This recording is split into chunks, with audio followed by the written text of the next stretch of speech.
All right, in example 2 of 9.3, I am asked to solve the quantity of x minus 1 squared equals 25 using square roots. Now, before I show you how you're going to solve this, I want you to notice that both sides of my equation are a square.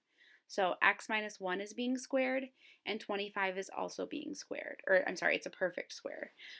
So that's going to help me in how I'm going to approach and solve this problem. So if you notice that both sides of your equation are squares, you can start by taking the square root of both sides of your equation. So I took the square root on the left, which left me with x minus 1, and the square root of 25 is positive or negative 5.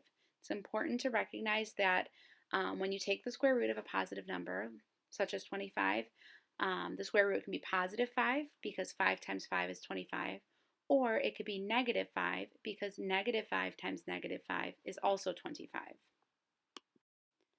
So to isolate my variable and get x by itself, I'm going to add 1 to both sides. That leaves me with x is equal to 1 plus 5 or 1 minus 5. There are two solutions there. So to finish this problem and to represent both solutions, I know that 1 plus 5 is 6 and 1 minus 5 is negative 4. So my two solutions to this equation are x equals 6 or x equals negative 4. Alright, so here are your three monitoring progress problems, 4 through 6. Go ahead and pause the video and give these three problems a try. In problem number 4, I started by taking the square root of both sides.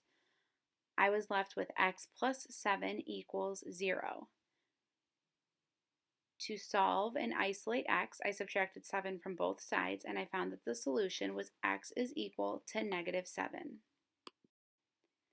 In problem number 5, I had to divide both sides by 4 before I could take the square root.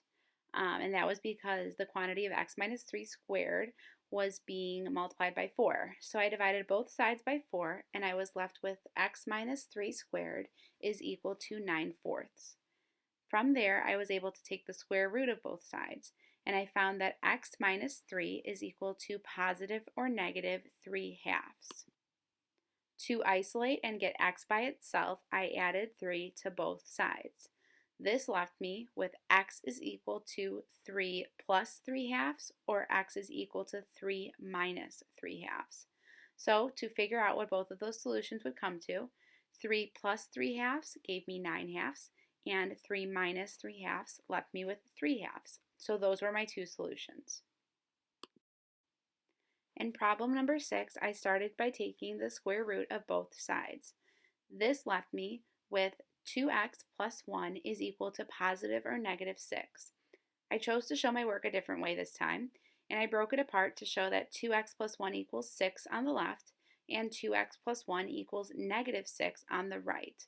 So there's two different equations, which then when I solved and isolated x to get it by itself, I found two different solutions. So my two solutions for this problem were x equals 5/2 and x equals negative 7/2.